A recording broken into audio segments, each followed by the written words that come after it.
Yeah, I mean, my event is starting. Hey, I think we've got it. We're about to find out. Still Hello? says starting soon. Yeah, it's probably on a slight delay.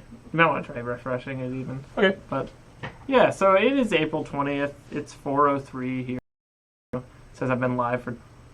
No. Nothing. Wait. Wait. This is going to be pretty exciting, guys. This is obviously a test milestone. run. Yeah, it's a milestone here. A milestone test run. It's definitely a test run going on here. I mean, I've got my webcam sitting at... You can't see it because you're on top of it right now. If you're actually watching, we still haven't really figured out. It says I'm streaming. YouTube says otherwise. But this is like a test run if you're playing Mario and Sonic at the Winter Olympic Games and you have no idea what you're doing, and it might just like... Oh, it's working for me. Is it working? Yeah, I can see Yep, it. that's up. All right. I just saw myself point... Wow, this is weird because it's like in the future. Okay. Oh, look, now I'm pointing on your screen.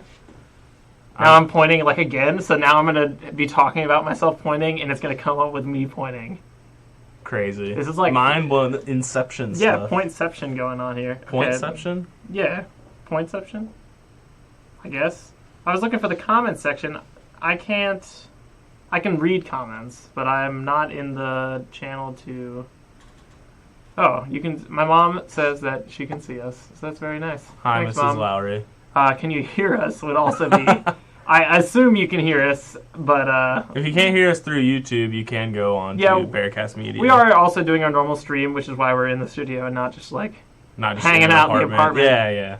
But, yeah, we're streaming bearcastmedia.com/listen. We are live from the Jack and Jones Trader studio. Of course, the lovely Do I Jack say that and in the Jones. intro? Yeah, you do. Okay, It's an awesome so then studio, I don't have but to say. you don't have to, but you should because it's a great studio. Yeah, just shout out to Jack and Jones Trader. I don't know, like, I when don't they know who they graduated, are. like, if they even graduated from eMedia or they just donated.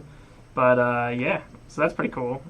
Yeah, all right, so we got a stream going. So, Kyle, let's start out with the news from this week. We've got a few things announced, but Blizzard's, this is probably the biggest game news, I think. Blizzard, Hero of the Storm, has an official release date now. It's been in closed alpha for a while now. Mm-hmm. So people have been testing about it. I've seen streams a few times. It's not particularly interesting. I've seen some gameplay, but I haven't seen a stream. But yeah. Okay. Yeah. Gotcha. Yeah. And basically, they're advertising it as a hero brawler, but what it boils down to is it's a MOBA. Kind of. It's definitely got its own aspects. From what I've seen, it's kind of like a MOBA. Gotcha. Yeah, you should be able to hear us, by the way, through the video stream. It should just be a lot different. So don't listen to them both at once, because if you're listening to them both at once, that's not going to work out. Yeah, because I think the video stream is delayed, yes? Probably more. They're both going to be delayed. It's just a question on which one's delayed more, and I have no idea. They're definitely not going to line up, guys.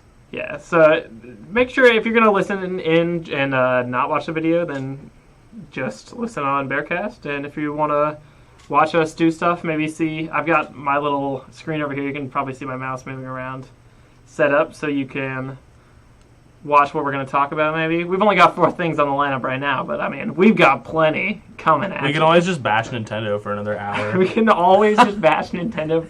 You know, I think everyone just I don't loves think movie. I don't think I have anything to bash on Nintendo, though. They're kind of flying under the radar right now. Well, if you look on our live stream, I've got the new releases for this week, and there's something on there that we could talk about. Mario Kart? Yeah. Yeah, unless they're like doing more product placement, I don't see how that could be a negative thing. True. I don't think it's that bad this time. No, I think it's fine. But I haven't looked up any deets. But let's go back to Blizzard. Yeah, we can start with Heroes of the Storm. Let's start with Heroes of the Storm. When's the release date? So the official release date is June 2nd.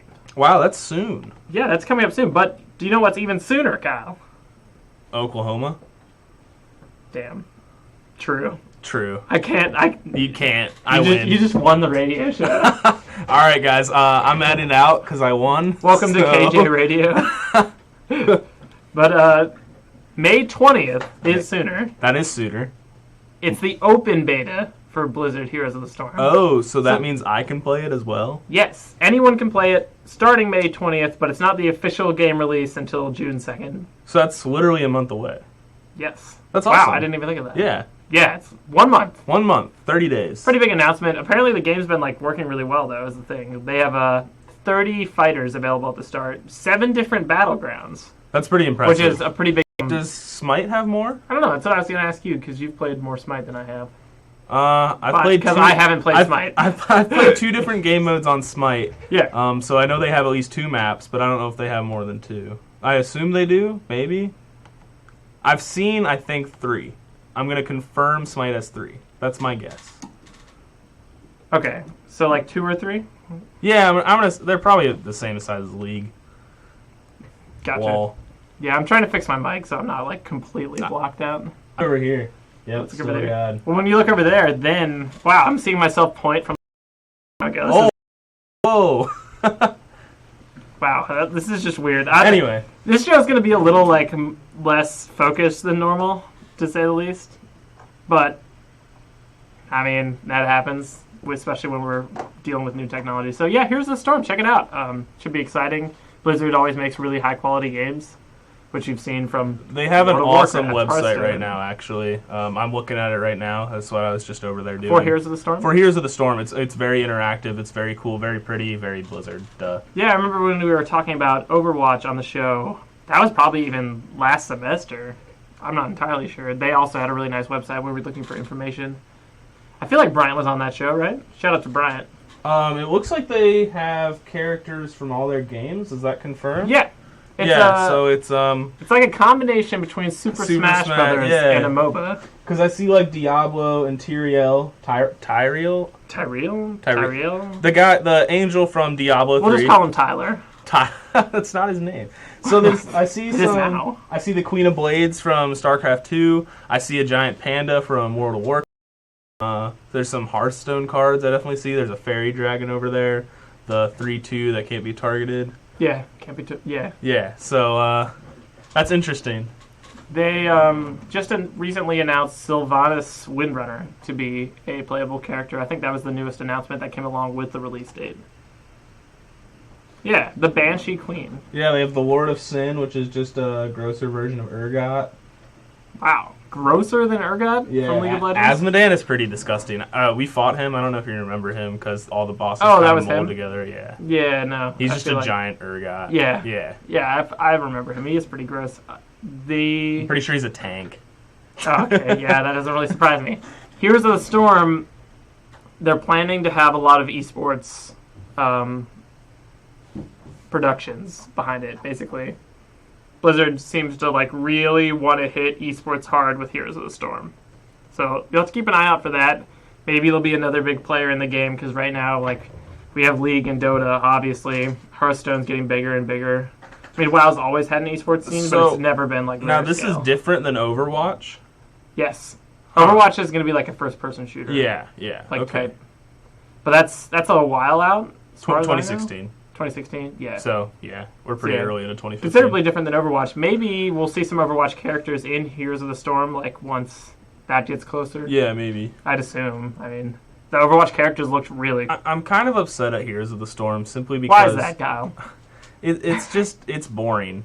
Playing as the same all of these characters, well, I can't play as them, I guess. I can go see all of these characters in other places, you know, and it's just like in other games. Yeah, it's just it's been done. Nintendo did it and killed it for me. And PlayStation did it poorly. And PlayStation did it, and I never played that game ever, so I can't comment really. Right. Well, what about Sonic and Sega All-Stars Racing? I didn't play that one either. I didn't even know that was a game.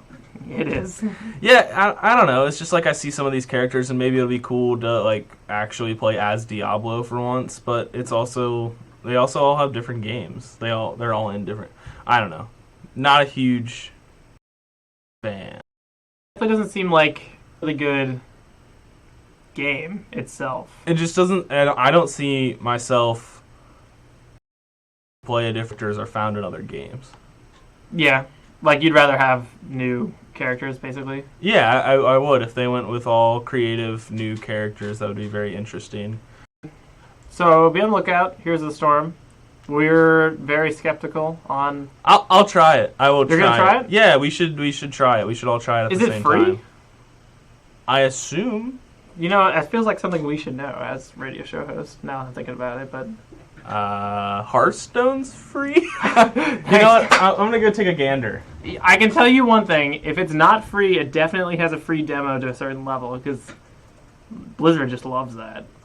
It's like, oh, you can try out our game for this long until you're really addicted, and then you can buy it forever. Also pay a subscription of $15 a month. Don't you want to pay them more money? Not especially. You have to pay them $15 a month is like a fair amount. And then also $15 a month to play Heroes of the Storm. Oh, man. Okay, that would easily put me not playing this game. I feel like it's going to be free to play. Right? Confirmed it is free to play. Okay, because when we look at the genre for MOBAs, is there one that isn't free to play? No. Yeah. Well, out of the big three at least. So League of Legends, Dota 2, and Smite are all free to play. So I don't think they could add a non-free to play MOBA I don't think you could try to be successful. Right. Like if you put in a MOBA and you had to pay $60 to get into it, why would you ever try that one out as opposed to 3 free options? Now, you can also add the $60 and probably get more heroes to play as or something like that. Skins, maybe. I don't know what they're doing with that, but... Yeah, like, you could pay money and get more, much like any other free-to-play. Sure. Free-to-play, pay for... Hopefully not pay to win. I don't think it should be pay to win. I don't think it will be. I don't think League of Legends is pay to win. No, it certainly isn't. It pay to help. Unless you really think this actually... You can also pay for champions, but you can also earn champions. So. Right. But you still need to be good with the champions. Yeah, you do. You need to practice. You need to play. It's not like you can directly buy runes and masteries. Yeah, it's not like Hearthstone, where you can buy all the legendary cards. And yeah, you can't buy but you can, basically. And in then terms you of can just buying lots of packs and you just buy dusting. $60 worth of packs and then wait till you get them or dust them all. Right. Yeah. And it's not like... I don't know. Would you pay to win? System based on how the cards that you just have. Yeah. So it ends up being even, which is good. But it is, if you want to be in the top whatever, you're going to have to pay a fair amount of money just so you can get those cards to time or the patience for. I really like Hearthstone, but... Yeah, it's kind of like... It's not as pay to win. Yeah, I definitely wouldn't label it as pay to win. Yeah, no. It's not like a problem like plaguing the game by any means.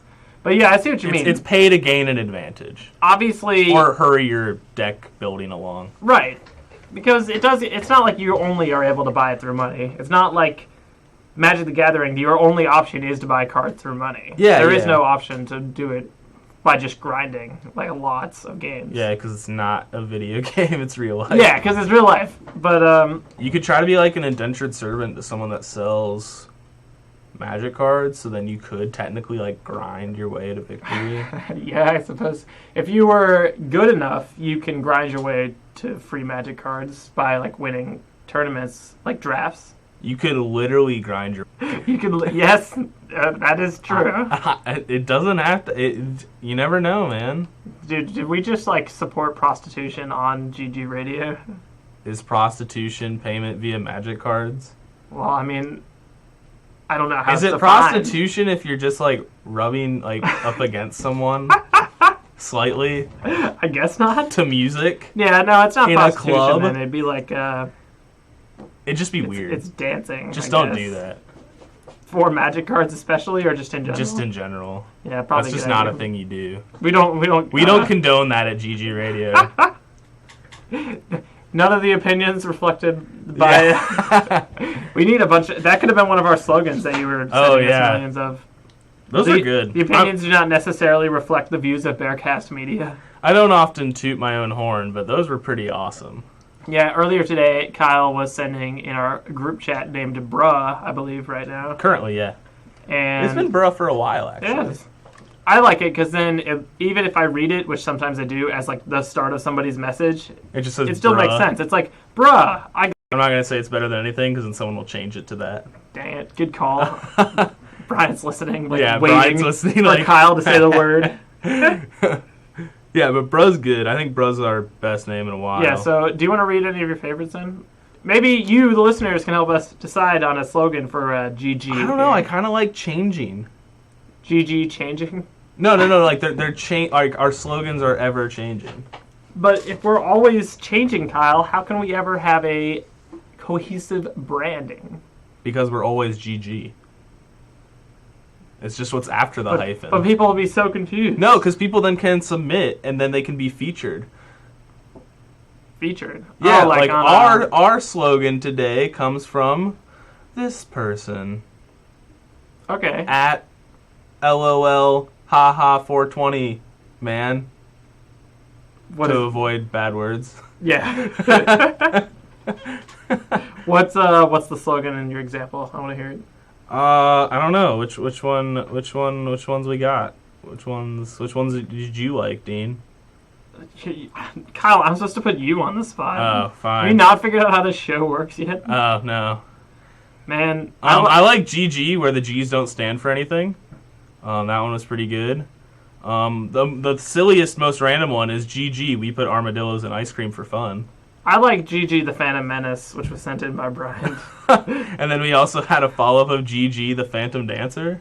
The Phantom Dancer? Yeah, okay. From Cost League. $22.50 or whatever.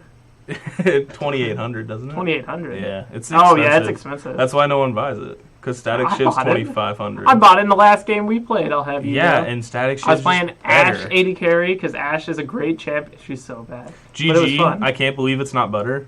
Okay, that's pretty good. All right, so maybe we will. This kind of brings us into something I feel like we could have brought up. Not necessarily directly gaming news, but it's about the show. It's pretty meta. We are meta. We're meta here at GG Radio. We are GG Radio, we're meta. Yeah. Well, that's the thing. GG Radio. Oh, just GG. Sorry, guys. Yeah, so come this summer. We're going to keep making content for you this summer. We're not stopping at the end of... Hey, it's 420 on 420, by the way. Like right now. My God, it is. But, it just turned 421. Like not over here. On my computer. It's gonna we got 4 more seconds. What? Yeah, okay, it's done. Okay. Anyway, but this summer. I'm glad I caught that. Yeah, that was good. So this summer, when the studio closes up and UC is closed, we are not going to be stopped providing you content, though. Nope. Because we here at GG, including Bryant, who was first semester but has been AFK for like this entire... Yeah, he will be back. He will this be summer. Back. May 2nd, put it on your calendars in Cincinnati. In the Nasty Natty. All those listeners in New York, go bother him now because he's leaving for summer. Yeah, one more time, Bryant. And Bryant's like, no, I want to watch GG Radio on YouTube. And probably we can have a viewing party, Bryant. No. A viewing party of GG Radio? Yeah. Dude, that's going down. It'll happen in TUC one day. What if we host a viewing party of a VOD of GG Radio? What? Like GG Radio Inception. Yeah, and then we comment on it, and that's a separate video. And then we keep VODing those. Oh my God. We have director commentary of the director commentary. That's what I'm saying. We'll get outside commentary of the director commentary. Then we'll direct commentary, the outside commentary of the director's commentary. Then we'll keep doing that. I don't see how we could possibly fail with this business model. But anyway, we're going to have a lot of content for you guys in the summer. You can check it out on our Facebook page. Is that just GG right now? Is it GG Radio? It's probably GG Radio. We got a Twitter page, GG_ something UC maybe. I don't know. But you can find us on Facebook. Check us out on Twitter. And we will be posting YouTube videos also. So you'll follow our channel on YouTube, which is GG Radio. Or yes. Yes, for now. For now. We will be changing, but for now... you'll find us at the usual places. Yeah, if you find us on social media, I'm at Kyle M. Jacobson. You can look at who I'm following, and then we can get something together, man. But yeah, so we're going to make video content not only...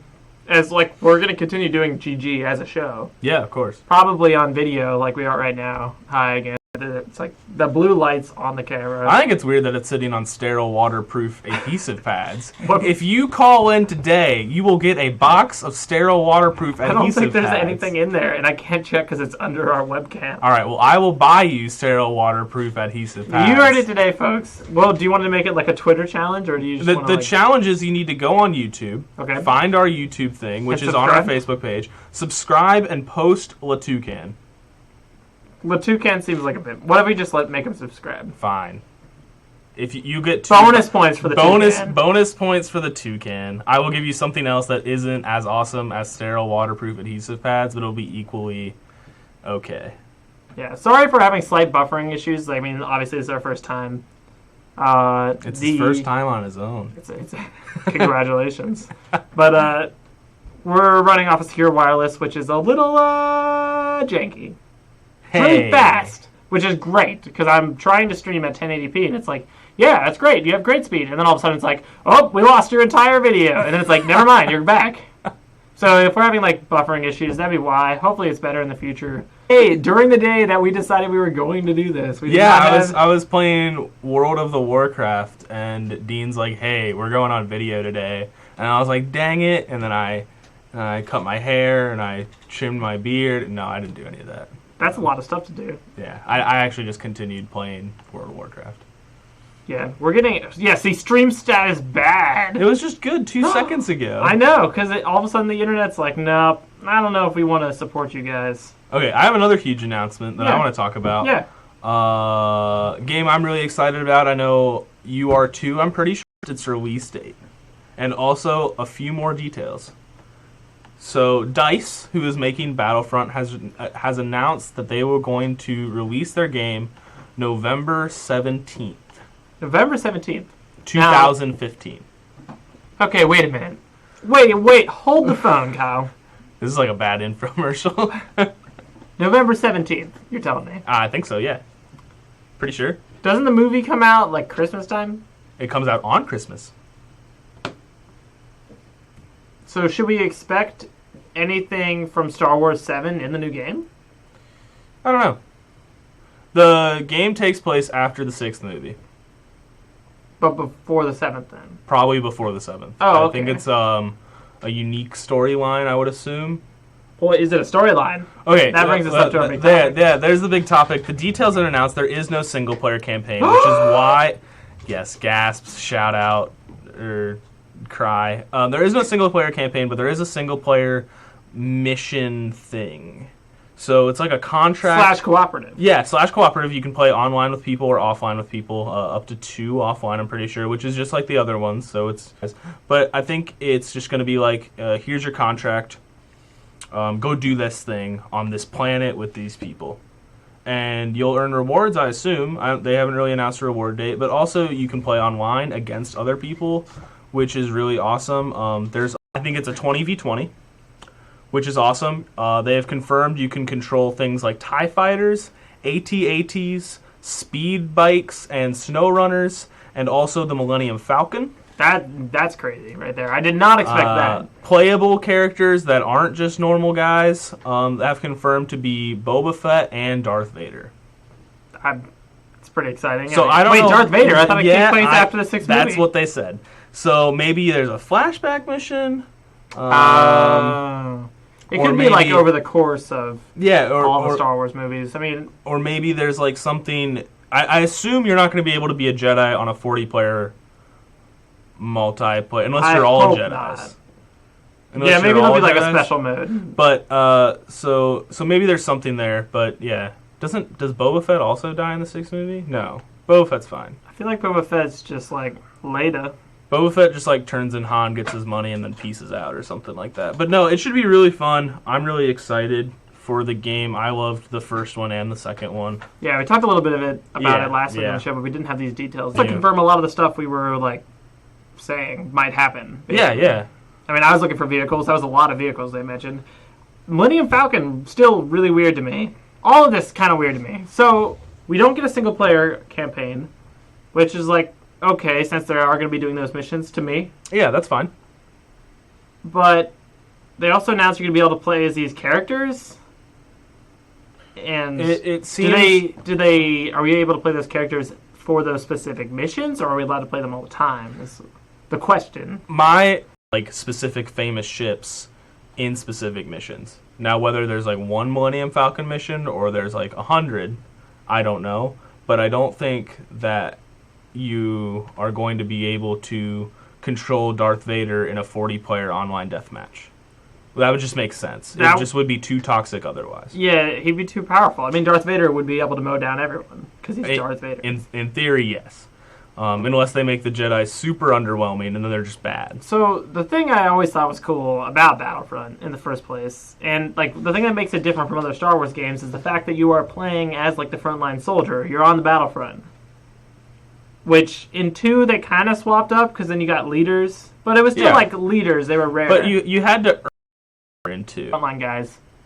But the more they like hype up, you get to play as this. It's like, well, that's not like what I'm looking for. I like huge presence of the special guys, especially online. Yeah. Being able to control a generic AT-AT, a generic snow speeder, a generic TIE fighter, like that's all cool. I assume because you can control a TIE fighter, you're going to get an X-wing and a Y-wing and that's neat. B-wing. Yeah, all the I don't wings. think there's a B-wing. There's the Q-wing. There's a Q-wing? No. I think it's from Robot Chicken. Oh. Well, it just spins. It's cool because I assume you can control all those normal ones, and then maybe there's a specialty mission where you're Han and you're flying the Millennium Falcon out of the asteroid field or something. Yeah. Have you played Battlefield 1943 by any chance? No. I think this game might end up being very similar to that series. There's also 1942, I think was the original. But they made 1943 for the Xbox. I think it was free, which is why I thought it was really cool. It's like a free Xbox arcade game. Yeah. Like a first-person shooter type thing, made by DICE. Okay. And they really incorporated vehicles well. This is like what I'm hoping for. It was very objective-based, big maps, big multiplayer. I assume there's going to be a huge It wasn't map. as big as 20 on 20, but that's gigantic and cool. But it was pretty large. It's probably like 12 on 12 or something around that size. Yeah, okay. That's large. Yeah. And they had their airplanes, which you would think would be like pretty overpowering. I mean, they're airplanes, and everyone else is like walking around with World War II weapons. But the planes were pretty hard to fly. Like, the people who were really good with the plane could do really well, but it was also like, if you're flying around and you mess up, you crash. Right. Which was really cool. And so that made the planes not overpowered, and the ground vehicles were like really easy to be killed by planes because they're big targets. Correct. And since flying a plane so hard, it was kind of hard to kill the little guys on the ground in a plane because you'll just fly into the ground like half the time if you don't know what you're doing. So I'm hoping for a good balance like that out of them. I think we'll be able to see it. It was pretty, and the big maps was the coolest part because like I'd get in a vehicle and you drive your little Jeep like over to the air base, and then you would get in the plane or something like that. Right. You don't just like instantly spawn at the plane. Like I'm gonna be you have like options, so like you could spawn on an aircraft carrier like outside the island since it was based on the battles in the Pacific Ocean, like between the Japanese and the Americans. Okay. Yeah. So it's like, I'm gonna spawn the aircraft carrier and then I'll take a plane in and stuff like that. Like, I hope the maps feel really big, like that, which I think they will. I mean, it's 20 on 20. They can't have. Yeah. No, I don't think it's always going to be 20 on 20. I just think that's one of the online options. Yeah, I think that might be most of it though. Yeah, it could be, which would be awesome. I honestly think that's the way to go, because if it's like we're looking for giant battles in the Star Wars universe, so yeah, and 20 on 20 gives you that. Every battle that you really did see in the movies weren't little skirmishes. No, it's big. They're huge. They're big, especially like the Clone Wars battle and stuff like that. Like they are big battles. And to go along with that, I'm expecting the maps in this game to be very open, because you need to get vehicles. Yeah. I forget the maps confirmed. Endor is confirmed. Hoth is confirmed. There is an unexplored planet, so that's new terrain. Right. Completely new. That's confirmed. Then there's one more. Tatooine. Yeah, Tatooine's confirmed. But yeah. So we have these big battles. I've always thought it wasn't cool about. Granted, it's a little different for certain Call of Duty games, but when you're in like a big, like, oh, this is a huge war, and it's like 6 on 6 in a supermarket. It's like, why would there be 6 guys shooting at 6 guys in a supermarket? Yeah, no, unless it was guerrilla warfare, but even so, they would like just shoot and run. Yeah, they wouldn't. It's not like keep going. They just said, send in the reinforcements. This supermarket must be taken. Yeah, no, they just blow it up or something. Yeah, so send a Predator missile. One of them would. By having 20, it'll feel more like a big battlefield. I hope. Yeah, and I really think that you're gonna have to work there. Yeah, Lone Wolf is like you're gonna have to put like almost 3 or 4 people into an AT-AT or something, and I'd hope so. and really like get the full effect from it. Yeah. and hopefully not just be like Halo. When you put 3 people in a Warthog, you're just giving away a triple kill instead of a double kill. Yes. It's like, no, don't sit in the passenger seat. You're like giving them free kills. Yeah, they're gonna sit in that passenger seat, and then they're gonna flip, and they're all just gonna stand there for like 5 seconds while someone hucks one grenade and explodes the entire Jeep. Flipping Warthogs are the best. It's so awful because Just you're so helpless, and you're like, all right, when we land, we're all gonna die. It's like, well, this is it, boys. Like, we drove about 3 feet, and this guy ran into a rock. It's not even like a rock; it's like a small pebble. A small pebble, and this thing built for extreme off-road conditions just like flips all the way over because we hit a squirrel. We're going down. Yeah, pretty much. So I figured we'd talk about the new releases that we have up on the YouTube. I don't remember which side it's on. I think it's down here. If you're looking at it, it should be bottom left. Okay. So would I be pointing the right direction then if I'm pointing this way? No. I have no idea either. Down there, maybe? Yeah. It's this way. It's somewhere down. It's somewhere below us. It should be below me. Are you sure? No. See, we're having a really hard time with relative. It is below me. Okay. Oh, it's like directly below you? Yeah. Okay, so it's right down there. So the first one, which comes out tomorrow, is Killing Floor 2 that I want to talk about really quickly, just so you know what's going on this week. Woohoo! But Killing Floor is a pretty popular game on Steam. It's a PC game. It's like super action-y, like first-person sci-fi. It's like kind of like zombie-esque, but sounds zombie-esque. Yeah, but I haven't played Killing Floor personally. I've just like seen it a few times. I think Bryant and Sean have both played it before. I have not. But I think it's a lot like faster paced than like the zombies. Exactly. Yep. You're on point, Kyle. Thanks. But yeah, so it's an action-packed shooter. Look out for that on Steam and other PC distribution software like Origin. I guess hardware too, if you still buy disc for your CD or for the PC for some reason. Which will bring us to our next point later. Oh yeah, I was like, man, did I actually segue? Oh, you segued. Wait, people can actually see it right now on the stream to see that I. Oh, well, we will be talking about that shortly. Yeah. So okay, so we got that. There's a new Assassin's Creed game called Assassin's Creed Chronicles China, and it's a 2.5D side-scrolling entry in the series. Interesting. The final remaining assassin in the Chinese Brotherhood out for vengeance in Beijing. Ooh. Which, I mean, I used to like Assassin's Creed story. It's like, that seems interesting. Like a Chinese game seems cool. 2.5D platformer sounds interesting, like side-scrolling. I know they've made one before. Don't remember what it's called, but people liked it a fair amount. But it was like an iPhone game, so it wasn't like fully developed. But they were like, "Oh, the core that you have here is like could actually make a good side-scrolling game," but they didn't. Beijing should be a pretty city for that, also. Yeah, exactly, and it's a lot. Backdrops, of course. And if you don't know what 2.5D is, it's basically 2D, but the character models and stuff they use 3D effects. Yes. So like you're moving in 2D. But you're moving left to right. Right. Yes. But the character and other animations can be in 3D. So that's like a Mario game on the Wii U, kind of? Well, not Mario 3D. The new Super Mario Bros. Series is in 5D. Yes. So that's pretty cool. That one will be out. Is that on every console or just PC? It's released for the PlayStation 4, the Xbone, and the PS3 tomorrow, April 21st, and it's released on the PC April 22nd because Ubisoft. Because Ubisoft. Oh, yeah, before we get too far ahead, it is confirmed that Battlefront will be on the Xbone, the PS4, and on HP. PC. PC. But not Mac. RIP. Because Mac. RIP. But Xbone sounds pretty good for that. Yeah, I don't know if I'd want to play that on my computer. I'd love to play on the computer, but I'd probably rather play on Xbox. Yeah. Let's see. Shovel Knight has its PlayStation release. It'll be on PS3, PS4, and Vita also tomorrow. And Shovel Knight's a really cool, just 2D side-scrolling adventure game. I've seen a fair bit amount of that. Yeah, I've watched a fair amount of gameplay, and it looks really cool. Yeah, it looks fun. It's supposed to be a really fun game.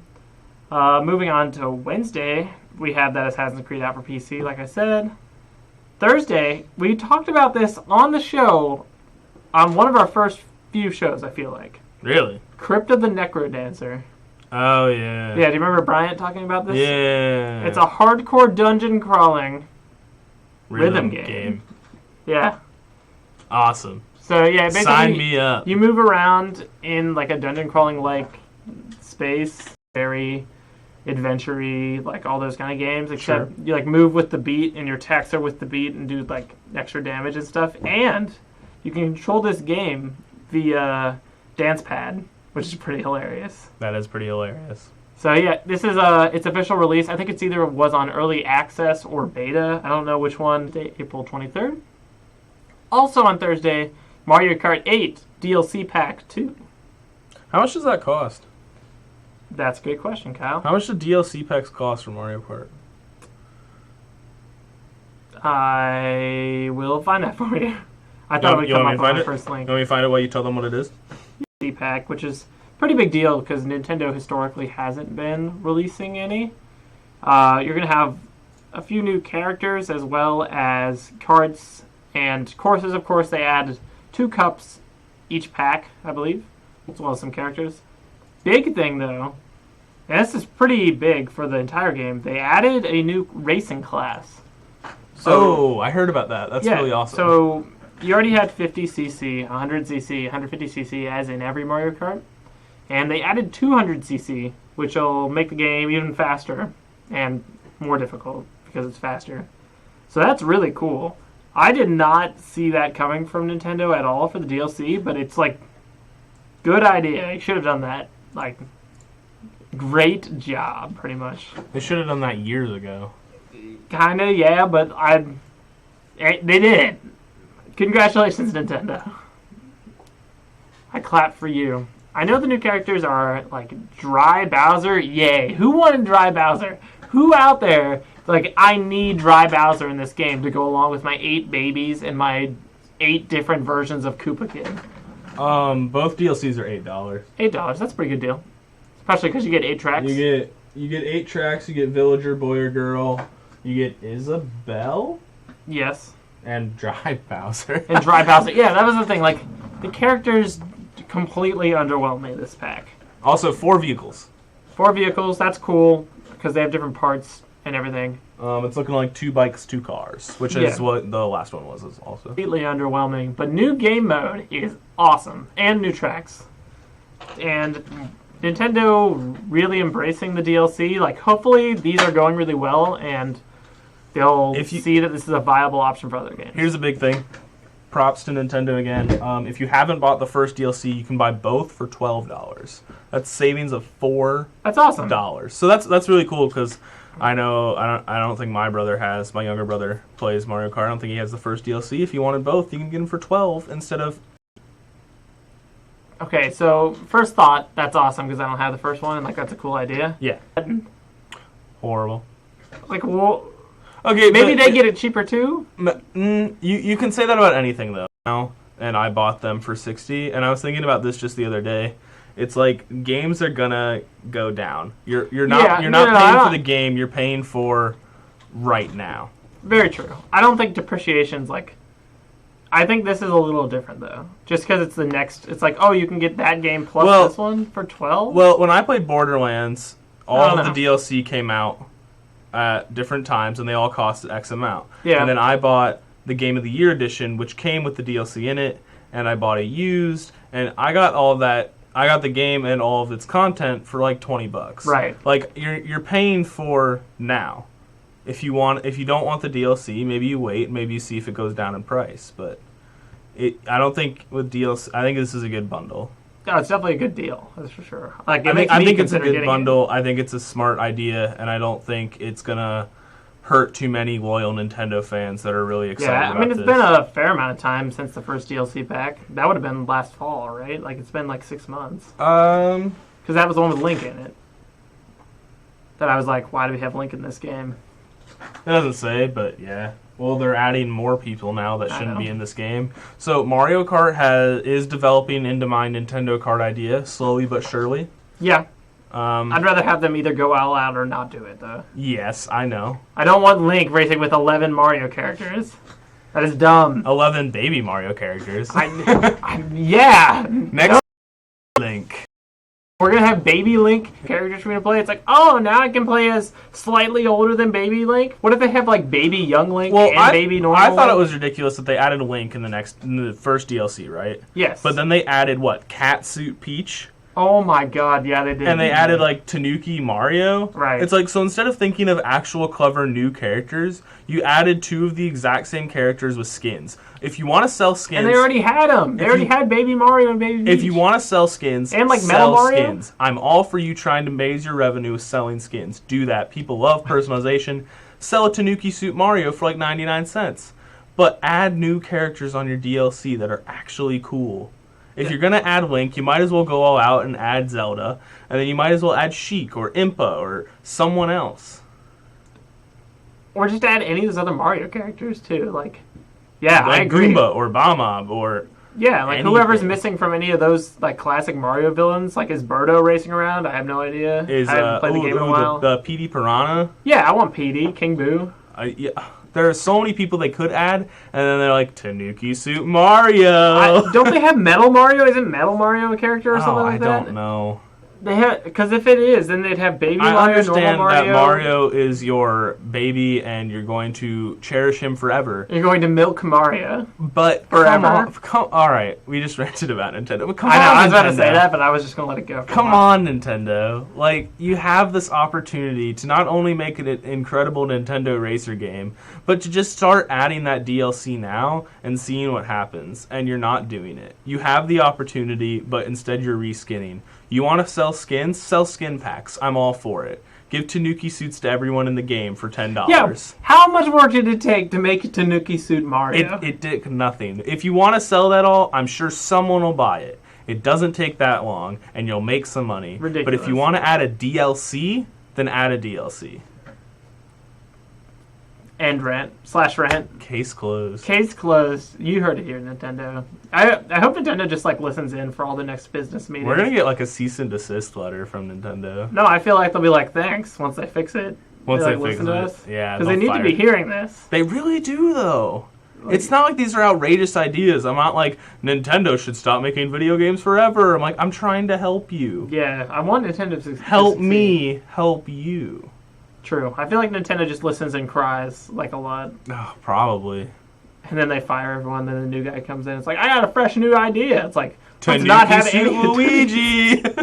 No, firepower Luigi. The next Mario Kart will be controlled entirely with your feet. It's like, perfect. Thanks. Control that. You will now have the Wii Vitality meter built into the Wii U where it can check your heart rate, and that's literally it. We think 4K is a fad, so we're going back to AV cables. All of our future games will now be ran in 480p definition, as that is the purest form of gaming. Sorry for the spike, guys. That was hilarious. I can't take Nintendo.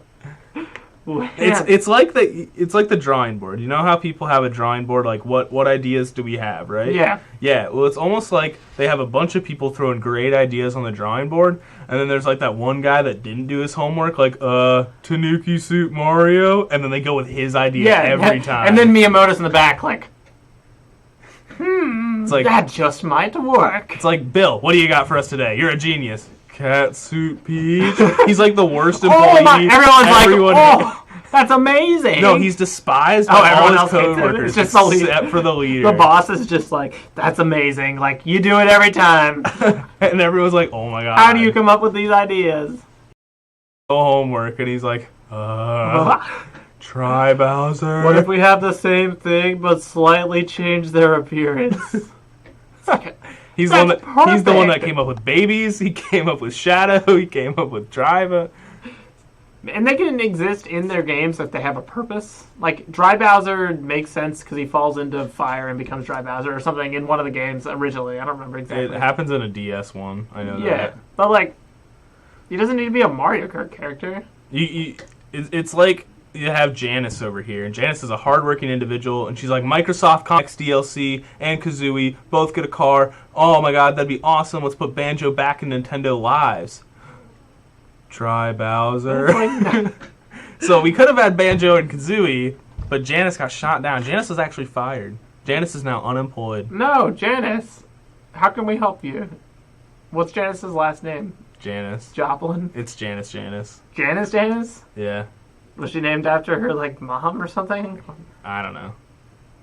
His name is my name, too? Yeah.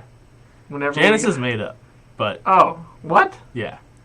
Were you just lying on air? No, I was creating a scenario of what goes Oh, on creating a scenario definitely isn't lying. in All right. Nintendo's boardrooms. Yeah, I mean, maybe that'll be one of our GG video contents. Oh my god, We'll just Nintendo be boardroom Very sarcastically ranting on Nintendo via skit. via skit, except it's not gonna be skit at all. It'll all just be like from It'll our all be heart. real. We'll like actually have filmed the Nintendo boardroom.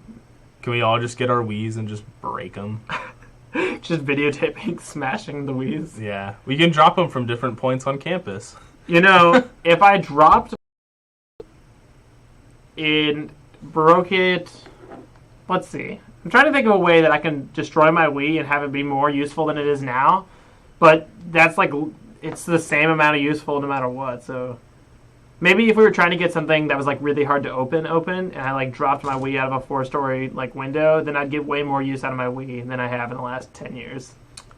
Yeah, I don't know. Maybe if I filmed it and said that, like, the person who donates the most to charity, because then we'd be helping a charity, and then that person would get to drop it off a building. It's like a That'd be pretty silent cool. auction to destroy a Wii. Yeah.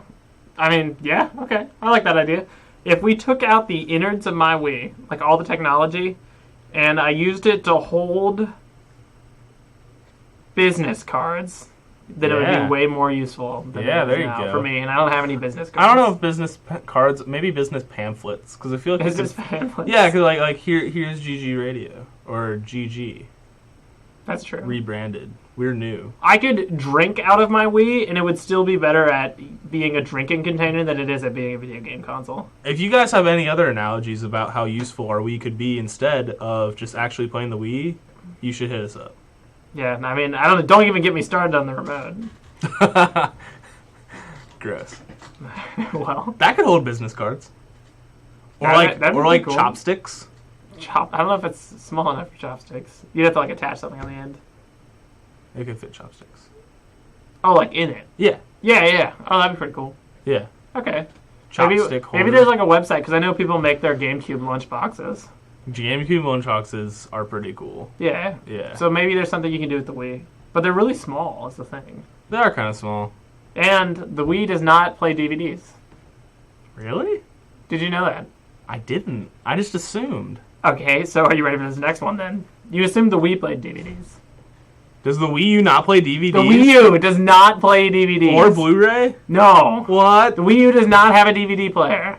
Why? I don't know. Why are you buying this console, America? The technology just isn't there yet. The PlayStation 2 was a DVD player. PlayStation 2, not PlayStation 3, not PlayStation. That is the same time as the Nintendo GameCube, and Nintendo made 2 consoles after. I didn't know until You know, I actually went into today thinking we weren't going to rant about Nintendo. No, I went in thinking Nintendo just released a DLC. There's nothing negative I can find about that. Let's cut them some slack. Yeah, today. sorry, Kyle. I brought it up. It's gone. It's over. Nintendo, it's not possible. I can't be nice. Well, to you. here's the thing. Like, I didn't know that was actually an issue. I didn't know that my Wii couldn't play DVDs because I have these other consoles that I would always play DVDs on, pretty much. Right. And I was at shout out to Claire Hennessy's house, and we wanted to watch a DVD. So it's like, oh, here's the Wii. Does that even work? No. And then I was like, I looked it up online, like, the Wii really doesn't play DVDs? And it's like, does the Wii U play DVDs? No. Oh my. And it's like, why? Really? Wow, that is bad. That's not a very hard thing to do, honestly. It's not a thing I want. I don't. I like DVDs. Yeah. Now, don't get me wrong. I also like streaming DVD. Just Well, having the that Nintendo, option. the Wii couldn't stream in HD. Either, no, it so. couldn't. It could not. Oh boy. But yeah, okay. I guess we'll jump ship from Nintendo for a second. Some news that came out last week, right after the show, was Guitar Hero made a big announcement to fight against Rock Band. Woohoo! So we have a new Guitar Hero coming out, and it's called Guitar Hero Live. Live. Not to be confused with Guitar Hero Live, because you could just think it says that, but it doesn't. It says Live. Oh, that's a horrible marketing decision, but okay. Continue. Well, I mean, it's the same word. Yeah, I know. But, Not okay, good. so Guitar Hero. What do you think of Guitar Hero, Kyle? Yeah. What do you associate with Guitar Hero? Guitars. Okay, they got that. They got a plastic guitar. Yeah, okay. That's my big thing. Normally some classic rock with some new age rock. Maybe some alternative music. They got that. Yep. What about visually? Visually, you got the board coming at you, obviously. You got that. So you can click and play. You got the cartoon band No. and the cartoon audience, which is always really atrocious. In theory, yes. Then you got some stuff on the side, so like multiplier, score. That's the biggest difference. Okay, so not only did they change a lot of those things that you did associate with it, okay, they've completely dropped the Guitar Hero branding that was making it different than Rock Band, when it was like really cartoony rock stuff. Like they were like really cartoony compared to Rock Band like, the entire time. Yeah. They've completely ditched that and went the opposite direction. Okay. Which is like, all right, interesting. Like they look really modern. So the whole thing about this Guitar Hero. Oh, also, you said guitar specifically. Yeah, there's a guitar. There's only a guitar in this new game. They dropped singing and drums. Wait, Guitar Hero had singing and drums? Yeah, since like World Tour. Oh. Remember? Okay, no. Because they had the weird drum set with the two I cymbals. stopped after 3. Yeah, nah, don't get me wrong, but yeah. So Guitar Hero became basically Rock Band after Rock Band was successful. Okay, so they got rid of all that. I think that's really good for Guitar Hero to just go back to good guitar. idea, but I don't know if it's going to be multiplayer, which is really weird. It's been multiplayer since the beginning. Yeah, that's why it's really weird. That's okay. That's okay. bad. Dumb. The biggest thing they're focusing on is you being on stage, like performing for an audience, which is why it's called Guitar Hero Live. So what they did, they had this big. Please don't tell me they're taking my picture. No, that would actually be really funny. But they might do that. I don't know, but they have a really big camera rig that they put on stages and like on a set and filmed a bunch of stuff that they use. So the camera view when you're playing is like you on stage looking at like the audience, and sometimes you'll turn and you look at your like fellow bandmates. Wait, is it like real people? Yes. Why? Because they filmed it. No. That's a face. No. No. So it's kind of weird. Kind of weird. It's pretty weird.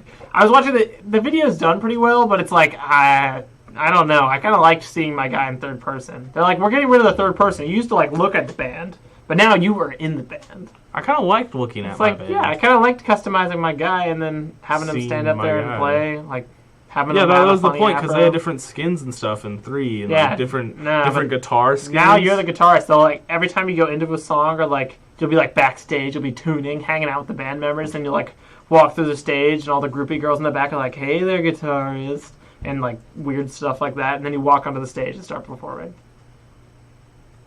I don't know how I feel about it, honestly. I know. Okay, but here's one really redeeming thing to me.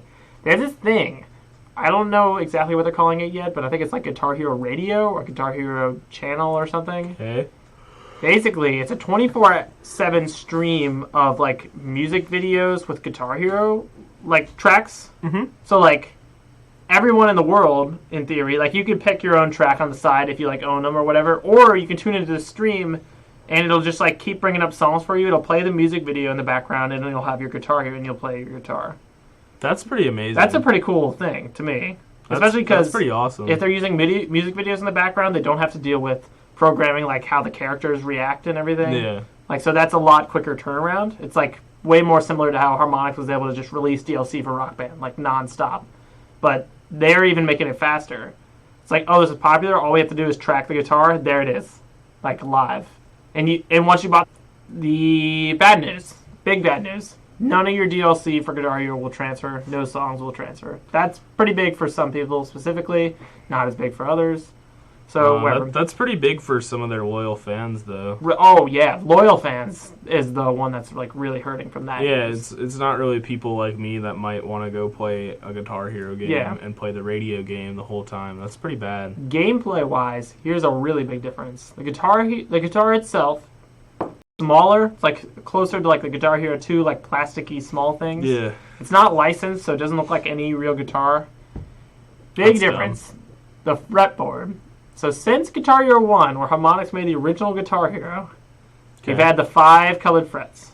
Yeah. That you press down. You got like green, red, yellow, blue, so orange. Blue, orange. Not anymore. Why? Tell me why. Because you now have 1, 2, and 3, and then kind of closer to a normal guitar, the first 3 frets have another set of buttons on the top as well as the bottom. So there's 6 buttons total, but only 3 frets. So you have to like move up and down. Instead of side to side? Instead of just going downwards. It's actually closer to how a real guitar would feel, but it's like just different. I feel like that's good and bad at the same time. It's cool because one of the best parts about like playing Guitar Hero is like when you start playing Guitar Hero and you're like, oh man, I'm like learning how to get a hang of this. Like I love that feeling. I thought that was really cool. That's good. That's good. It's not as good because it's also what if you like the old one? Like yeah, you can't really pay for this game and then pick it up right away and be like, all right, expert. Yeah, it's because of that. The fretboard looks a lot different and a lot more modern. It's kind of cool. I feel like I would have liked them to stay what they originally had, but I know they're trying to like differ. No, I don't like it. It's like it's okay. I'll have to like be able to play it, but like. Yeah, maybe some GameStop store will have. Oh yeah, that'd be a good one for a demo. Yeah, you just. I am happy that the games are different. Rock Band and Guitar Hero. Yeah, they are. It sounds different. So now you have like different, like for Guitar Hero 3, for instance, it was good because you had Rock Band, which was like your band party experience. You had Guitar Hero 3, which was like more just guitar focused, but it was like still the old. It's Guitar more like Hero, single player too. Yeah, it's like single player focused. And Rock Band was like be in a band with your friends. Yeah, which is fun, but they're different. I never played Rock Band alone. I played Guitar Hero alone all the time. Right. Yeah, and that's the same thing that we're getting back to here. It looks like. Yeah, which is great for the industry because now we just don't end up with like these are both trying to do the same things. Like now they're both going to fail because neither of them got enough money because they're both paying to beat the other one. Yeah, which will be good because there are a lot of people that are buying Rock Band just for the party aspect, but then there's also some people that are like, well, I don't really like the drums that much. I can't sing. I just want to play guitar. And so I just want to sit and play my Guitar Hero. Yeah, that sounds good. I'm kind of glad that they're going away and they're trying. I like that they're trying something new. Yeah, because Guitar Hero has been the worst about trying something new. Yeah, I'm glad they're trying something new, but it also makes me upset just because I was so good at Guitar Hero. Yeah, like it was. I haven't played in years. You get to play the new Rock Band with me when it comes out, Kyle. Okay. I can't wait to play the new Rock Band with Dean. There's the picture for the website. All right, anyway. But, so now you have different offerings from Rock Band. In that same vein of news, Rock Band, we talked about this last time when they announced the game.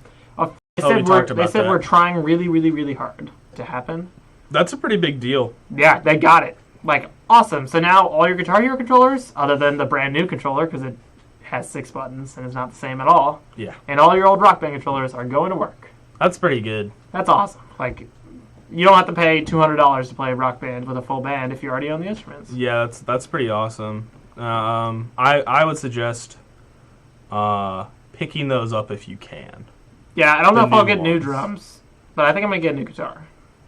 Yeah, so... Actually, I might get the pack. I don't know. I like Rock Band a lot, so I might be able to justify it. I think because Rock Band 3, when did that come out?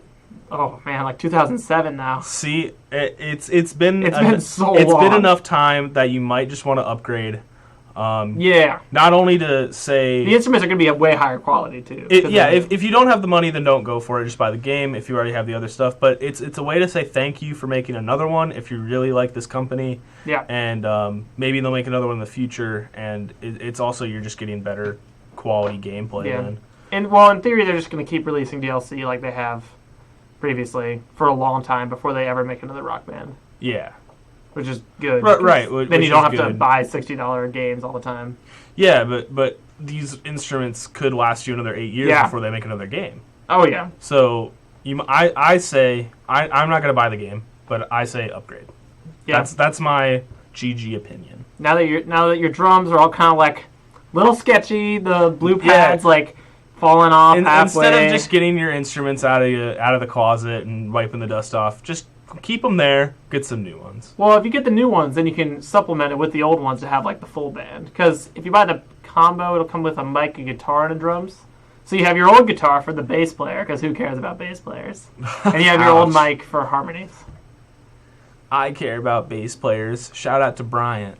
Bryant doesn't even have strings on his bass. Yeah, but he played it the other year. Yeah, Bryant knows what it's like to be a bass player, though. He knows no one cares about him. As far as being a bass player song. Yeah, Runaway Baby. Yep. Yeah, but no one knew he was playing the bass because no one knows what a bass looks like. Oh, I knew he was playing the bass. It's because you're a real fan. Do you know that this chair has a rat tail? No. Yeah, do you see that hairdo coming off of that chair? Over there. I was like, this chair? No, look at the chair. It has a rat tail. That chair does have a rat tail. Yeah, it's like trying to go for dreads. By the way, has one if you've been like, how are we, like, where am I in the studio? If you've seen the studio before, currently there's just a chair sitting on the other side of this big desk where Bryant would sit. And then we have that waterproof pads box that I just kind of found over there. They're sterile waterproof adhesive pads. Sure stick adhesive too. Sure stick. Sure does stick. Sure does stick. Oh God! My favorite. Who wrote that one? CVS Pharmacy. I don't know. This is a sure stick adhesive. But yeah, new Guitar Hero. Check it out. The gameplay video that they released, or like the teaser video that they released, shows a lot of the stuff about the new look and everything. I really like the look, like the design. Of Rock Band or Guitar Hero? Guitar Hero Live. I think Rock Band looks good too. But like the new Guitar Hero line, like branding and stuff, it looks like modern, it looks clean. I like it. Okay. I didn't like Guitar Hero 3 and onwards for most of Guitar Hero. Yeah. I really didn't like Guitar Hero's looks in the first place at all. I'm worried about it's too much like flaming. Selection. It's too much like flaming eyeball. Like song selection. Do we know anything about song selection? As far as being we discussed this last night. I'm not a huge fan of like 80s music. That's just not me, man. I don't think anyone likes 80s music. Yeah, but they put a lot of old music on there, and it's like I don't want to jam to Ozzy Osbourne. Okay, but they want to put Guitar Legends on there, which a lot of them are old. Yeah, but I don't want that. Apparently, Guitar Hero Live is going to feature hundreds. Maybe some are good, some are bad. There's definitely going to be old songs. There are new. I hope they have a good mix. I hope they have a good mix. It felt like, especially in the first one, it was just all really old. Yeah, it was. And it was just like, oh my God! My parents would come down. I'd be playing this Rock Band game. It's like, oh, I used to listen to this song in high school, and it's like I don't want my parents to be able to do that for every song. I thought it was kind of cool how it helped young people discover some of the better classic rock songs. No. I think classic rock should die. It is dead. Good. Kill it further. I have good news for you, Kyle. The 90s destroyed it. Kill it further. Versus in Metallica. Yep. Well, that should die too. By the way, the 24-hour stream is called Guitar Hero TV, which should be a playable live music video network. GHTV. Yep. So close to GGTV. Very close. One letter away. It's even like one letter in the alphabet too, isn't it? I think it is. C, D, E, F, G, it H. It is. That means we're before it though, so we're one better. True. If we make GGTV. I mean, yeah, it comes out this fall is the other big thing I didn't mention for some reason. Neato. But yeah, both games will be out this fall. Both Rock Band and Guitar Hero. Cool. Just in time for the holidays. Some other sort See, that's a pretty good Santa gift. Oh yeah, Christmas gifts like Rock Band, Guitar Hero. Yeah, like that's like in my family we have that one big gift. My mom and dad and Santa, and they don't wrap and they leave it for you to find, and it's your huge gift. So it might come at the end or it might come right there, right in front of the tree, when you come down. But I guess it doesn't have to be Christmas. It can be Hanukkah or Kwanzaa or whatever else you celebrate at that time. Festivus, yeah. Definitely Festivus. You don't like Festivus? I don't think anyone celebrates Festivus. I think it's from Seinfeld. It is from Seinfeld. What do you mean no one celebrates it? I don't think anyone currently celebrates Festivus. Does any one of our listeners know what Festivus is? Like what does it mean, or like what it's from? Did they know it was from? Well, Seinfeld? I've never even seen. I just know it's from Seinfeld. Oh, I've seen that episode. Oh, well, seen more Seinfeld than I have. Then look at that. Confirmed at least infinite % more Seinfeld to watch than me. Yeah, but whatever you celebrate, it'll be a good gift. Yeah, for sure. Currently, if you have a request like yourself, Kyle, for Rock Band songs, they're taking all of them right now. Wow, that's awesome. So yeah, send in all your song requests, like what do you want to hear? They'll work on getting it in the game or on DLC. Which they've always had suggestions, but they're like, hey, we don't have songs that we're like, yes, we need these currently. We're just going to listen to you guys. Like, what do you want? That's true. It is a really service game. I don't know what how I'm supposed to say this, but it's not just like a game where they just send out the game and it's like, all right, bye. Yeah, because you can't really do that because it is music and everyone has different musical music's always evolving tastes. And so you really do have to ask your public more than you have to do like a Call of Duty. Like, what guns do you guys want to see? We're listening to you. I want guns that go pew pew. Yeah, it doesn't matter. There's guns, but with music, it's like there are popular songs out there that people want to see. Like, would you like to play Uptown Funk and Rock Band? And my answer after contemplation is, yeah, probably. Don't. That would be an awesome bass line, first of all. And singing it would be great for parties. Oh, singing it would be pretty great. I didn't even think about singing. I was just thinking about the bass line. And the guitar's cool. Yeah, it is pretty neat.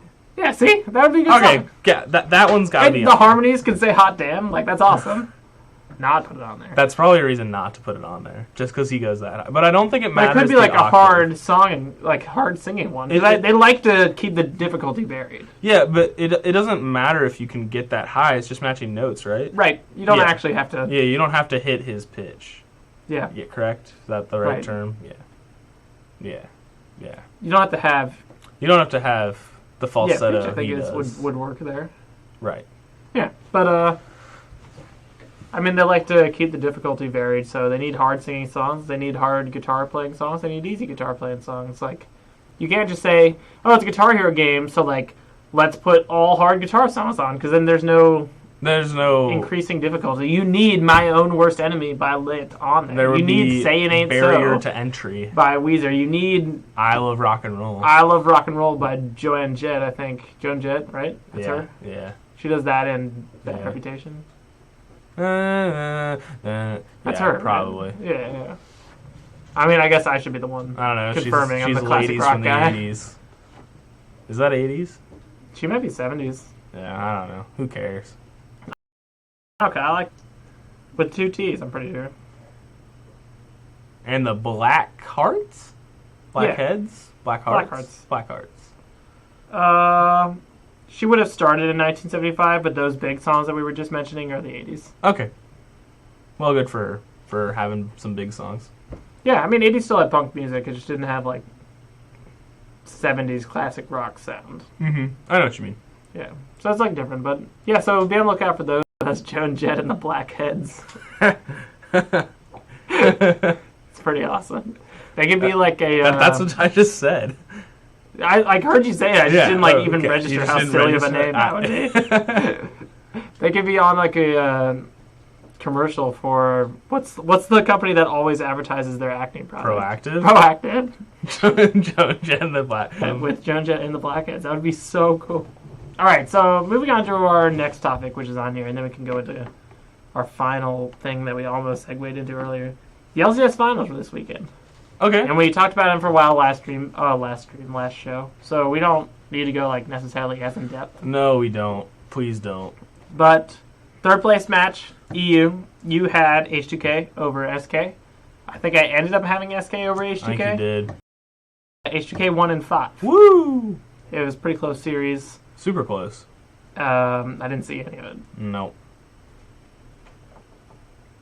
I was driving, so. I was not watching. Yeah, but H2K pulls off what is sort of an upset. Especially for season for H2K is just all I have to say. Coming in, they get a fair amount of points to put them into Worlds. They're not confirmed into Worlds, obviously. The LCS again. Yeah, for SK is like a huge disappointment to end the season in 4th place. Yeah, they were in first the entire split. Yeah, they finished in first. That's just embarrassing. People talk about CLG choking, but how do they not mention the SK choke that just occurred? Like, it is not as big of a meme right now, and oh my gosh, did they just choke so hard. They ruined their entire split. They didn't get swept, though. Okay, but... Swept. But they come out, and they get 4th place. They were in first, they had the bye, and then they get 4th? That's pretty bad. The reason, other than bringing it to 5 both games probably played a role, as well as just less of a fan base. Less of a popular fan base. CLG has a lot more dedicated fans. SK doesn't, like... I don't think SK has that big of a following this season at all. They lost, like, almost every single fan vote, no matter who they were playing. That's true. Over this entire course of the series, so, like... They're just an underwhelming team when I see them. It's just like, yep, there's SK doing their thing. Because, like, there's a lot of CLG fans out there. Yeah, but even the announcers, the casters, they just, like, put so much, like... hardship on CLG, and they did choke at the end of the season. Follow memes and then just like they really do though. Throw it down. Yeah. It's just like whatever's popular in the media, we're gonna go with that, and it's just like they don't actually analyze something. Sometimes like the season, they were dominant. SK was really good, and then they got 4th. That's bad. That's a very disappointing. And the fact it's like ESPN. Yeah, no one cares about SK. Yeah, no one cares about SK, so no matter what they do, it doesn't matter. Right. We care about Forgiven, only because he might go on to a different team. Yeah, like, you're doing this, so let's go talk about him. Pretty much. But, so... and then the finals, I had Unicorns beating Fnatic in 5, and it was so close. I could feel it. But Fnatic ended up winning in the 5th game. They did end up winning. I was ready to be the prophet. But you aren't. I was so close. You got none of the... I didn't expect them to do at all. I thought they were going to lose the first one and win, 2. Nope. I thought they were going to swap roles with Fnatic. I thought they literally would have... Every game that Fnatic won, I thought Unicorns of Love were going to win. Going into it. Wow. I watched one game from that series. It was Game 3. And Unicorns lost that game in pick and ban. Oh, yeah, that game was terrible. And I didn't see anything. Combination. But that was horrible. Game 5 was not banned. Game 5, yeah. Congratulations to Fnatic. Yeah, they won again.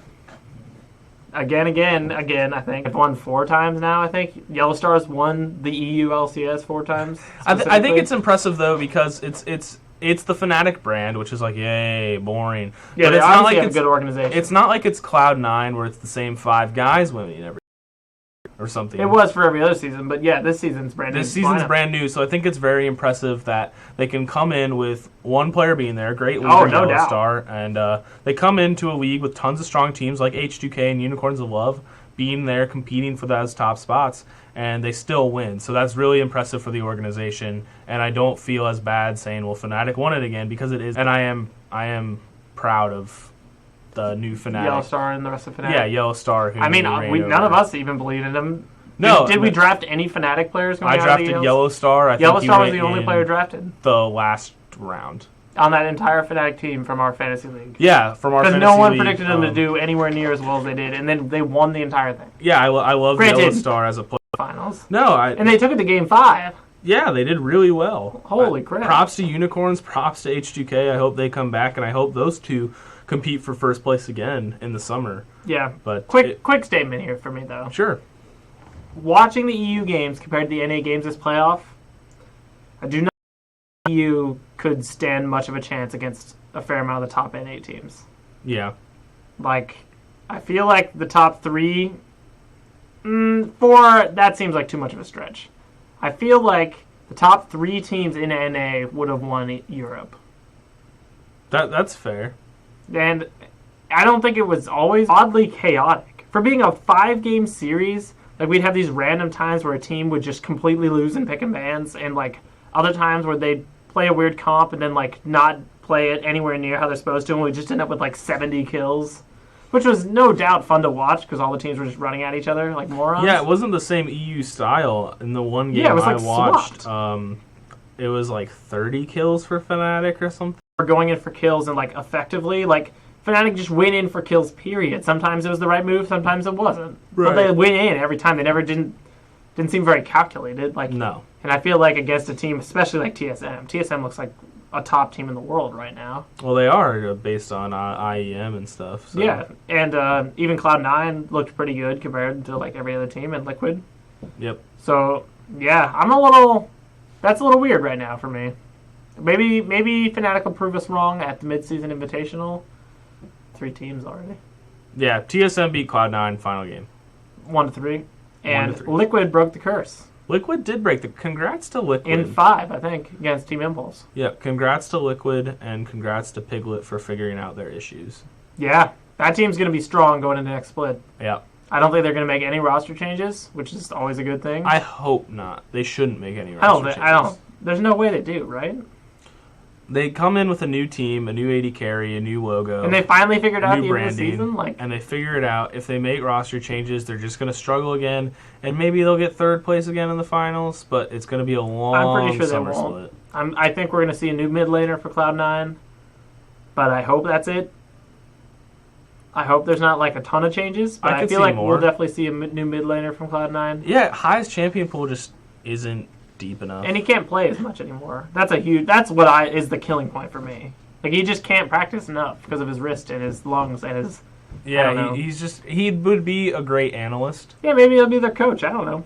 I think he'd be great for the C9 organization, but I definitely think that... I mean, yeah, he started the organization. Like, maybe Jack will give him a really high spot or something. Oh, they definitely think that he gave it to Jack. And they all really like each other, so... Yeah, I hope he sticks around. That's for sure. Yeah. Great personality, too. But, yeah, I think we'll see a new mid laner. Whether it's Incarnation or not, I have no idea. That'd be pretty big. I wonder how much the gameplay changes for Cloud9 when they go from some players are very strong mechanically and they have High who's very strong to like players that maybe the shot calling goes down, but is the mechanical difference enough to make a huge difference? Because currently Sneaky and Meteos have some of the best mechanics in their respective positions. Yeah, or maybe not mechanics, but gameplay. Because Meteos isn't really a mechanics guy. He's just like in the right spot at the right time a lot. It makes good engages on easy champions. Easy, but like easier. He's not playing Lee Sin and like going off. He's not. Yeah, he's playing like Sejuani and hitting very clutch ults. And stuff he's playing Vi and just getting fed. He knows when to go in, when to go out, like which is great. Yeah, and so they have those great players. Like, what if they put another really good player in the mid lane, and they'll probably have less good of shot calling, but that's just like a different way you can play the game. Like, I don't think anyone would argue that TSM has way better shot calling than Cloud9 because I don't think they do, but they are a better team. Yeah, because you can outplay shot calling by just like being really talented. Yeah, they're a crazy better team, I think, and just in most of their lanes alone, like 1v1. So yeah, especially like Santorin can stand up to Meteos. Like, all right, fair. Balls is better than Dyrus, but like not. It's not like a ridiculous thing. It's also just a different... If Santorin put more pressure onto Dyrus' lane, Dyrus might be better than Balls. Big bad start, but by the end of the split, we were seeing more like what he normally is, I think. It was underwhelming for me, and I saw better plays from Dyrus come out in most of the TSM games I saw. The biggest differences for me in terms of actual like skill is obviously Bjergsen High. Bjergsen's the best player in the West, and High isn't. Yeah. Yes. And Sneaky Wild Turtle. Wild Turtle's really underwhelming for me right now. Yeah, Wild Turtle doesn't seem to do a whole lot. Lost Boy is a god, though. Yeah. Like, that makes the lane a lot more easy, because Lost Boy is very good. I think Lost Boy should have been the MVP of this last split, and I think he should have been the MVP of the playoffs. Well, they always give it Bjergsen. Yeah, but... They always give it to Bjergsen. It doesn't matter. I think it should be Lost Boy. In IEM, they give it to Bjergsen. No, they give it to... No, they gave it to Lost Boy in IEM, I thought. No, they give it to Bjergsen. Really?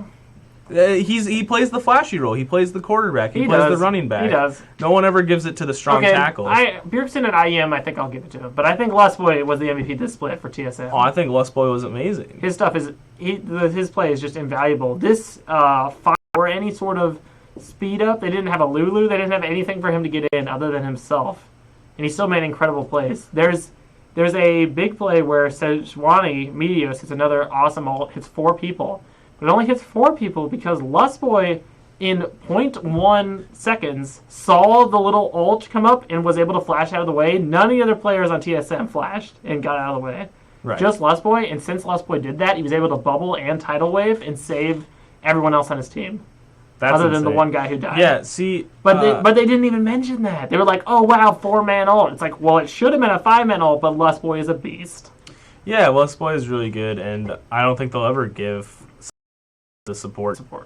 Well, Lustboy knows, and I don't think that it's just like the Bjergsen party too. in the TSM house. No, yeah, I don't think so either. So I just start joking with them because they all still won the split. Yeah, but like I said, Bjergsen is the best player in the West, but yeah. Lustboy was the MVP in that series. So yeah, so that game happened, and then Liquid broke the curse. Yeah. Nothing. I was looking at the picks and bans and like fast forwarding through the VODs. I didn't see anything that was like, whoa, that's way different. Yeah. I think Big Blue played Vayne again in one of the games. He's like the only guy playing that right now. I think he played Hyper Carries, Vayne, and Jinx in 2 of the games, and they just didn't go off. And then... but I think that worked. Yeah, he started to play some other strong laners, though, in some of the games that they won. Liquid plays a really good either Juggernaut or just protect the AD carry game in general, as long as they put Quas on Lulu and not Phoenix. Yeah, that's true. They let Phoenix play like his Luden's Echo Corki, and then it's good to go. Yeah, much better. But, because, that was a weird thing, and TSM's first pick and ban and just their whole game plan in the first game was, like, really weird. I don't know what was going on, and then they just, like, turned it on for the next 3 games. It was, like, pretty heavily TSM. Cloud9 made, like, hilariously creative and good plays to get back into the game in each game. Yeah, but it was like obviously TSM's game to lose in all 3 of the games after the first. Yeah, one. the gold leads in the last 3 games, the games TSM won, were just very staggering, and then all of a sudden, like Sneaky would kill an inhibitor.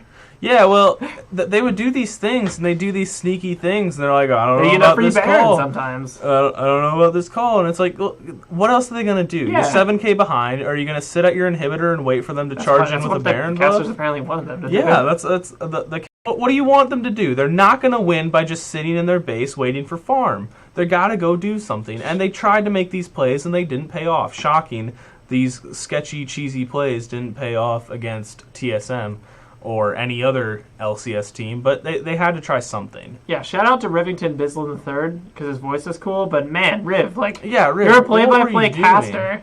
Just say what's going on, and then ask Jat the questions. Or anyone or Kobe, else. Or whoever is the color commentator for you. Oh my god. It's gotten worse this season, I think. Yeah, it has. He likes to randomly be like, but I don't think that's very good. He's in bronze too, which doesn't mean he can't know anything about the game, but he definitely knows stuff about the game. But dude, do your job. I'm impressed at your knowledge of all the ability names. You know all the ability names. You know what they're called. You know what they do. But just stop.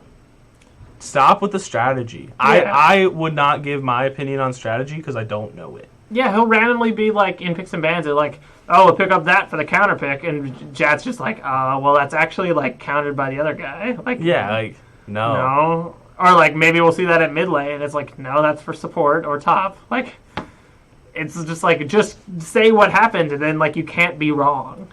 Yeah, they shouldn't even have the casters doing picks and bans. I don't feel.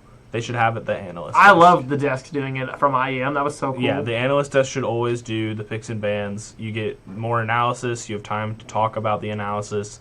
It's just a better version, and then you send it over to the play-by-play plus commentator duo or trio. They can have a quick comment on the picks and bans. Yeah, a quick comment while they're getting loaded into the Rift, and there they go. And you can even talk about the picks and bans a little bit because you have that minute and a half of buffer that nothing's happening. Maybe a level 1 skirmish if it happens. I agree. So that should just be set up better. So you have, I would love to hear Freak's perspective every game on the picks and bans. Yeah, I was wondering what happened, because we've had a tri-cast for just about every other important game, and then for the finals, we didn't. Yeah, it was weird. That was really weird to me. But Kobe was just completely missing in action. Is someone here at the studio? Yeah, someone is here at the door. Who's here at the door? Oh, okay. We have a visitor. We do have a visitor. That's pretty exciting. But yeah, what were we talking about? The trio thing. Yeah, it was weird that the trio was not there for this game specifically, even though we had games in the middle of the season.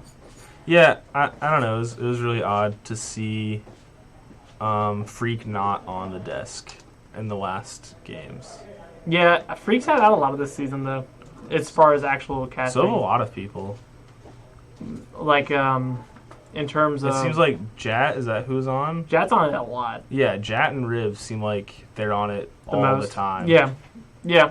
They only have 2 play-by-play, so Riv and Freak are the only ones doing that. Right. So then the color commentators have more of a split up, because there's 3 of them? It's Irene, Jat, and Kobe. Kobe, yeah. Yeah, where was Kobe? Yeah, I didn't see Kobe. He wasn't there the entire broadcast, which was really, really strange. Yeah, it was just an odd that there were so few people for how big it was. How big of an event this was. Yeah. What'd you think about the outside area? That was fine. Interesting. Thought out the best.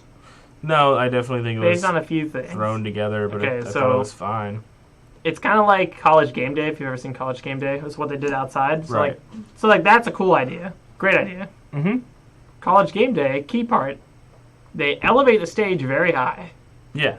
So when you have the guys talking, there are sometimes people like way down here, but there's never someone like right behind people's face. And the LCS desk was right there, so the people in the background were like really distracting.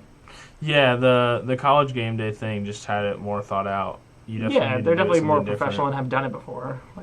And then it appears the screen, and everyone's like this, and they didn't even cheer because they couldn't see themselves on the screen. Oh my god, that's horrible. And it was like, oh, that's embarrassing for Riot. Yeah, it definitely was a good idea, but it is just poor execution, and maybe it was thrown together at the last minute, seeing that the weather was going to be so nice. It wasn't as cool as Madrid for EU. I don't remember Madrid.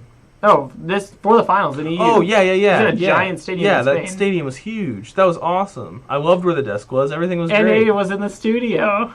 Yeah, and they just didn't put any emphasis on how big this split was. It didn't feel like a cool ending. It just felt like it was another game. It was another game. Yeah, but EU was like in this giant stadium. I thought it was way cooler. Yeah, agreed. They should have went somewhere, even if it wasn't that far. They went to like a place in California that's just bigger. I think that would have been more effective. The Staples Center. Don't think they can get just for NA finals the Staples Center. No, probably not. But especially because playoff basketball. Who plays at the Staples Center? The Clippers and the Lakers. Oh, the Clippers are home right now. And the Clippers are, yeah. Clippers are there. Clippers are actually playing. Yeah, Clippers are actually okay. Also, random question for you, Kyle, but I just feel the need to ask right now, even though it's completely not related to video games other than NBA games. How did Thunder miss the playoffs? I just noticed this the other day. The Oklahoma City Thunder are not in the NBA playoffs. I don't know. They didn't win enough games. It's usually how what that works. What the heck? How many games did they win? I don't know. I'm like really curious now. They take 8 teams. Was Kevin Durant like missing for that long? He was missing for a long time. Maybe that was it then, but like still, that's really strange. Especially because normally in the NBA it's just like, oh, you have a superstar? Congratulations. That's weird. Just random question for you. Random questions. Okay, let's go on to our final topic here, which is GameStop made this announcement recently. They're going to sell old, like, retro gaming consoles and games. Used. Right. Because currently, there's a cutoff. I think Wii is the oldest game console. They, like, are accepting trade-ins. They might not even be accepting those anymore. I really don't know. I would doubt it. I think they still let you sell Wii games. But yeah. But that's the oldest. Well, they still sell Wii games. Yeah, they'll buy Wii games from you. But they won't buy GameCube games from you currently. Yeah, because it's too old. But they're changing that. And now they're going to be selling and buying old games. How do you feel about this news, Kyle? This revelation? It's amazing. It's amazing. Why? It's actually like the best thing that GameStop could have done for their brand. Yes. Because everything is going digital. So right now, with what's happening, is that everything I purchase is just downloaded online. I purchase it with my Xbox One, and I also purchase it on my PC. Mm-hmm. So in order for GameStop to stay in business, they're going to have to find another way to make physical products needed. And because there aren't huge brands anymore that sell these old console games, right, it's going to be a great way to go and pick it up. So they're obviously not going to have tons of copies of these amazing N64 games and stuff, but they might have one someday, and it'll be really good. It's quicker than ordering it online through eBay, which is less sketchy. Yeah. And it's a company that's already established in the gaming community, so I think it'll be really good for gamers and also GameStop staying around. Yeah, it's making old games easier to buy as a consumer. Yep. Because it's easier to find a GameStop locally than it is to find there's a GameStop play right and here on trade campus. games in Milford or whatever the heck it is. Not even there anymore.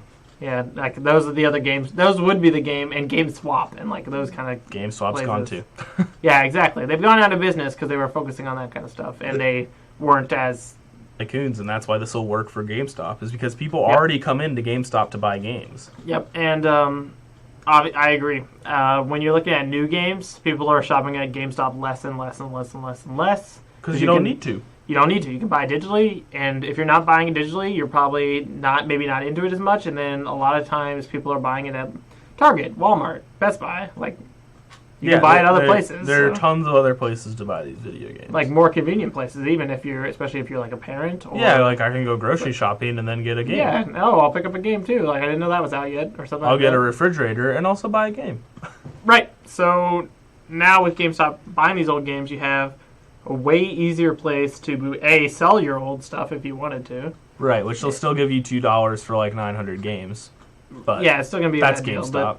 Deal, that's it. It's better than nothing. It's quick cash and it's off your hands. Yeah, Done. I've gotten some good deals before though from some old stuff. Normally from electronics more than games, which I thought was interesting. True. Like we had some iPhones just sitting in a drawer in our like family computer room.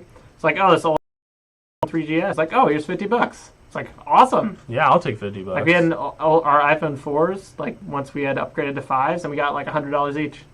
That's really good. Yeah, I was like, awesome. And then my games only added up to like $60, but that's still $60 that I wasn't using. Yeah, I actually tried to turn in Donkey Konga and the bongos, and they only took the game and not the bongos. They don't accept musical instruments at all So anymore. we still have the bongos. Well, that's because they break too much. They break too much. You can't tell if they work by selling it to them. Yeah, it was just really funny because they paid $10 for Donkey Konga at the time. This was when GameCube was pretty big still, but they just wouldn't take our bongos. Right. It was like, oh, fuck. We still have them. That's hilarious. Yeah. Yeah, the buying peripherals specifically has always been like really sketchy to do used. I never will, honestly. Yeah, I would. I think I did once just because I bought like an old Guitar Hero 2 guitar for like $5. And it was like, if it doesn't work, like, whatever. But I just wanted to have an Xbox 360, like, Guitar Hero 2 guitar or something like that. I wanted a clicky one. Yeah, clicky one. But if it didn't work, that was fine. And it did. So I was like, oh, cool, I got another guitar now. Yep. But, yeah, like, buying controllers and stuff, it's like, yeah, they I don't know if can't I'd buy a check this to controller make sure this works well. Yeah, they could. They can plug it in and see if it works initially, but maybe, like, the connection is faulty and it'll, like, go out half the time. Like, they would either A, not notice because they don't like test it for long enough, or B, just like, oh, it works initially, like then the person's gonna think it works, and then we can just like say that they messed it up. Yeah, it's true. Yeah, I wouldn't buy stuff like that used, but I think it's a really good idea for GameStop. That's gonna be a little worrisome for the old consoles too, I think, but hopefully it's still all right. But you're still trying to buy old consoles. Wow, how else are you gonna get them? Right. I mean, yeah, exactly. Yeah, I know Drew Kovacs. Shout out to Drew Kovacs. He plays a lot of old games, so maybe that'll be easier than going all the way to a flea market to find some. Yeah, like Treasure's World. Yeah, so stuff like that. So it should be good, better than eBay. Maybe it's pricier than eBay, but you're also paying for the convenience of the store and being right there. It might not be pricier once you have shipping in there. Yeah, it might not be. Who knows? We'll have to wait and see. But that'll be really cool. It'll be good. You'd definitely be paying for the convenience, even if it was pricier, because like that's way easier. Oh, yeah. So, yeah, keep an eye out for that. We'll have to, like, report back, see if we have any experiences with, like, buying a $1 SNES game or something. Yeah, seeing if we can go to GameStop anytime soon and find something. Yeah, I mean, I still have, like, a lot of games in our basement now that I haven't brought here or done anything with, like, on the Genesis and on the SNES. Sorry, we have. It's the one with just the joystick and the button. Okay. Like, will they even take that? It's pretty cool. I'm not going to sell that, that's for sure. But, like, That's what I mean. Like, we don't need to buy a new console to Right. experience these games. Right. I've just never felt a need to. That's true. Yeah, I don't know if I ever will like truly go out and want to experience one of these games just because they're new games, but I know people do. They're remasters, and it's hard to find TVs that run these old consoles now. It's a collector's thing, maybe. Because they're made for 4x3. They don't have HDMI, obviously. But, like, the AVI cables are starting to become, like, a rare input on really television. Which is, like, the future. But it's also, like, oh, some of this technology might not work anymore. Which is a lot different than gaming because we haven't really had that as much yet, Yeah, you just got to keep your old TV around for a little bit. I guess. But, I still have a flat screen that has AV cables in the back. The one that I have. Yeah. Both of mine have. most of them still do for now, but they're, like, starting to become less and less. Yeah, that's fair. A lot of times now they just have, like, one set.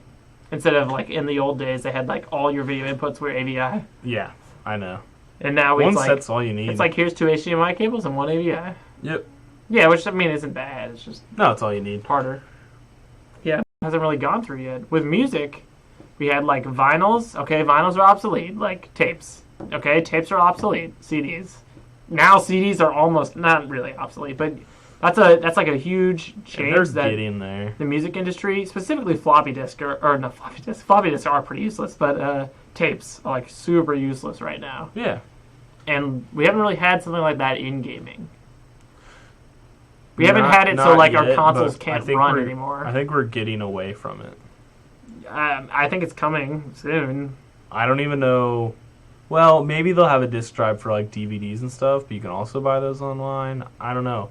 Do we see in 10 years, do we have disc drives for our consoles, or is it just like another computer?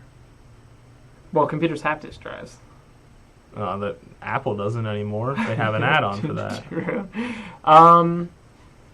Disk drives specifically, no. Some way of external storage, yes. That's what I'm saying. That's my called shot. You can see it on video. You can see me saying it right now on 420. Called shot. Maybe something more. I don't want to go back to, like, cartridges, because cartridges are just bad. Yeah, they're bad. But So are discs. I mean, like, if your game was on, like, a floppy disk, or, like, a floppy disk. I keep saying floppy disk for some reason. I don't On a know flash why. drive, like, that's not bad. If it was something similar to a flash drive, it would be at the time. I don't know if I'd like it on a flash drive. It's so small. What if you lose your game? I'd assume, You can't lose a disc as easily as you lose your game. yeah, but did you, like, I mean, it was the same argument for, like, DS games. Well, I think those are way too small. I mean, I kind of agree. But it's also, like, they're pretty convenient. Oh, they're super convenient. I think they're too. Bigger than digital. Digital, you can't lose. It's on your console. Yeah, not unless something goes catastrophically wrong. Digital, you can't resell, though. Do you really own it, Go? Do I need to really own it? I can play it. I don't know. It's a question. It's mine. I don't need to resell it. Yeah, but what if you want to? See, I'm not a huge fan of reselling games to begin with. We resold our N64 to buy a PS2, and that was like the worst mistake we've ever done in our lives. So we had to buy another N64 and all of our games back, and we still don't even have all the games that we had before that we sold everything. And so I don't think I'll ever want or feel the need to sell a game again. I can make money in other ways besides selling games. If you really need the money, then you probably have a problem that you're dealing with. I think in the future, I won't be selling the games that much, but not because I wouldn't, more because I just physically can't anymore. Just because of the digital stuff. But that's fine. If that's a side effect, I'm okay with it. I don't see any need of selling my games. Well, for instance, if you could sell... I can't think of a good game that you've, like, owned on the Xbox that you're done with. Yeah, I don't know, because you've played a fair amount of... Like, if you could sell Titanfall, but you still kind of play Titanfall every once in a while.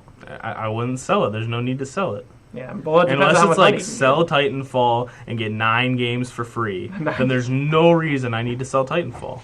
I'm not as against selling games, but I mean, if I can't sell games, that's really not a big problem for me. I just feel like if you don't have the income to buy another game and you're required to sell your other games, then you probably shouldn't be buying games in the first place. You should be probably trying to make some more money. Yeah, it'd be more like if you just want to save money, I guess. Like, if I'm not playing this game, then I'd sell it. But if you buy it digitally, like, you can't do that. I don't see a big deal. But I guess that's just like the risk you take. Yeah. It's just like kind of weird. It's just a weird transition that we're doing right now. I don't have a problem with it because I like buying digital stuff. But I know people who are also like, no, I need to hold it. I don't see that. Why would I need to bother myself to going to a GameStop, hoping that it's actually there, and then putting it on my... And especially with Xbox One, you just need to download the game anyway. Some people just really like it. You get the disc, and then you put it in, and then you can't even play it for a few hours because you still need to install it from the disc. And it's like, okay, well, that helps with speed and stuff. That helps the game run smoother, but I don't want that. You're just installing the disc, and then you need to have the disc in there to play the game. Yeah, that's the dumb part. I mean, originally we weren't going to have to do that. But we do. So why would you do it? Because of you people. Yeah. Bunch of wimps. Embrace the future. I wanted the Xbox One that they tried to make. That they backed out so bad. I don't see any need to sell your game ever. If you want to do it, go ahead, but I don't see why. I feel like the people that made the Xbox One change, like, and go back on their ways didn't buy an Xbox One anyways because they'd rather have a different console, which is fine. But why'd you change my console?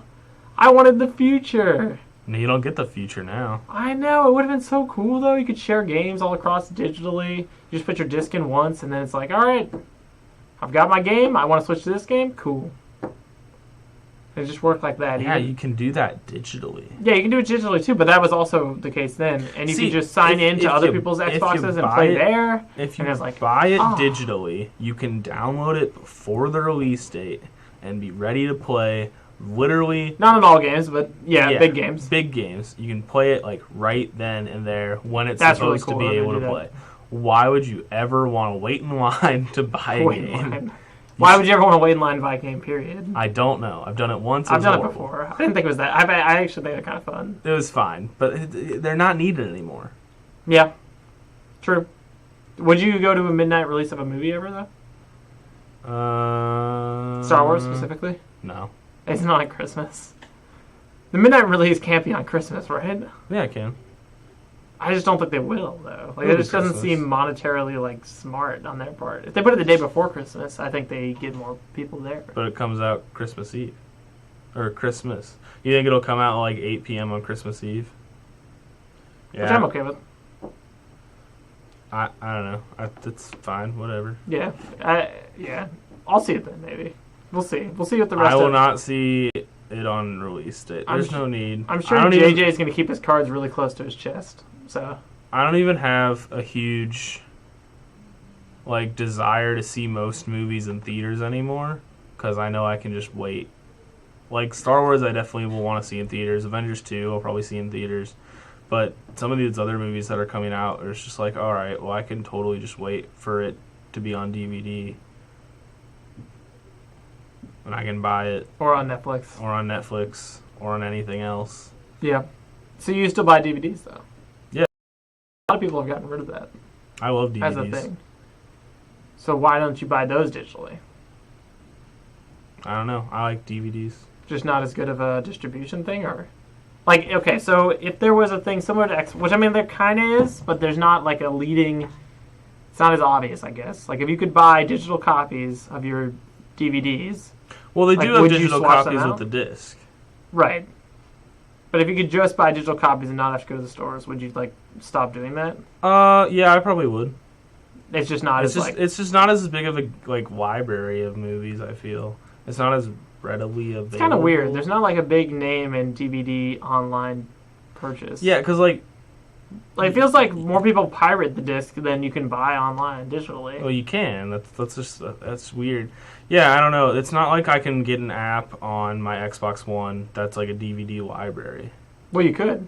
I think those actually exist as a thing. Like I think Xbox has one built into it. It's just so much more convenient to walk into the store and buy the movie than figuring that out. They just need to have it easier. I don't know. It's not... See, I didn't even know that I could go into my Xbox and have a movie library. That's how bad it is. Yeah, I think you can, though. I think it literally works the same way that you love about your games. I think you can do the same thing for DVDs. I would, for whatever reason right now, I'd rather go into the store and buy one. Yeah, see, that's what people think about games. But why? You just explained it for DVDs, though. I don't know. I want a movie. I want a movie library on my wall. I think that'd be cool. But I don't need a game library. Well, I don't know. That seems not like hypocritical because you're not like being negative about one of them like overtly or anything. But like, that's like the same. It's the same concept. Brian's gonna yell at me, isn't he? No, he just like no. It's just like you can't. It's the same concept that people are saying about games. That's what I'm saying.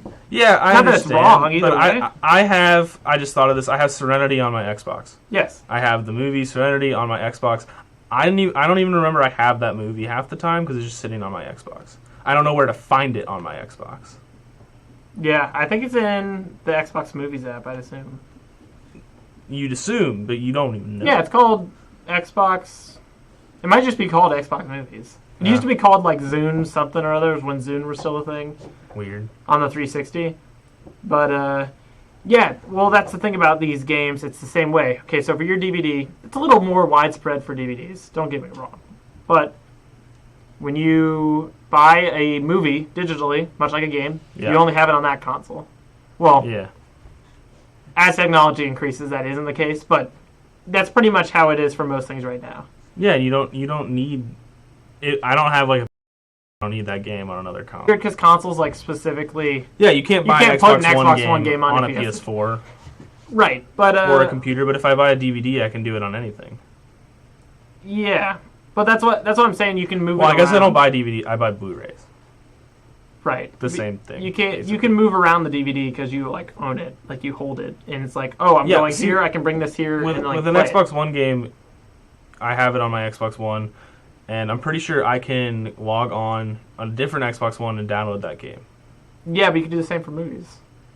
Okay, but what if I don't use an Xbox One and I just have a Blu-ray player? Because it's prettier and it's in my family room. I think you might be able to. Okay, but I'm depending on the app. Okay, you want to transfer your Xbox One movie to a random DVD player or Blu-ray player. And you want to try to figure that out as opposed to hitting eject and then transferring it over? Well, yeah, but that's the same for video games. No, but this is a completely different thing. It's definitely different because DVDs are more versatile.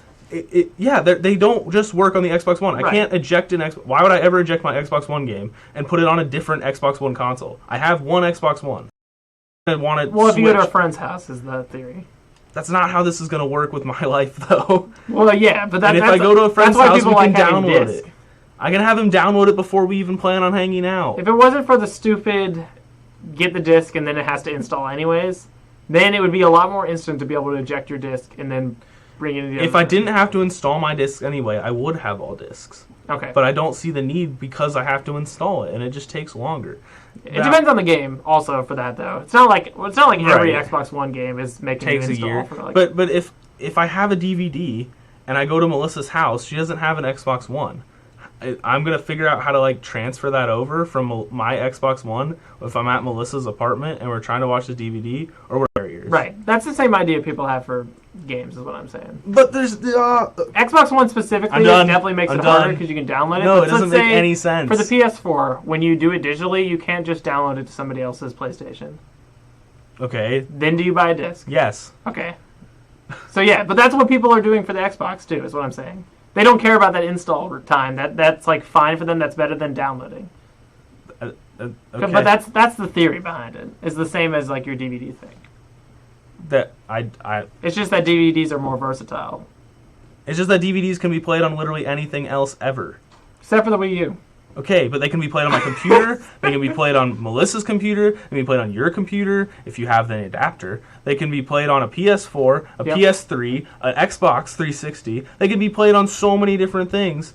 Why would I ever download a DVD and then keep it in one realm and then try and figure out if I can transfer it?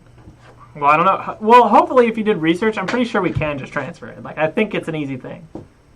I don't believe that I can transfer my game on my movie on an Xbox One to a 360, a PS3, a PS4, and a Blu-ray player, and a PS. Yeah. The only one my laptop. It definitely wouldn't be as versatile. I'm almost 100% sure you could go laptop, 360, Xbox One, possibly Blu-ray player. If it's a smart Blu-ray player, it is so much more worth it to just buy the disc. You're trying to make this like you're trying to make it seem like I'm contradicting myself, and I'm not. Well, you're contradicting yourself a little bit.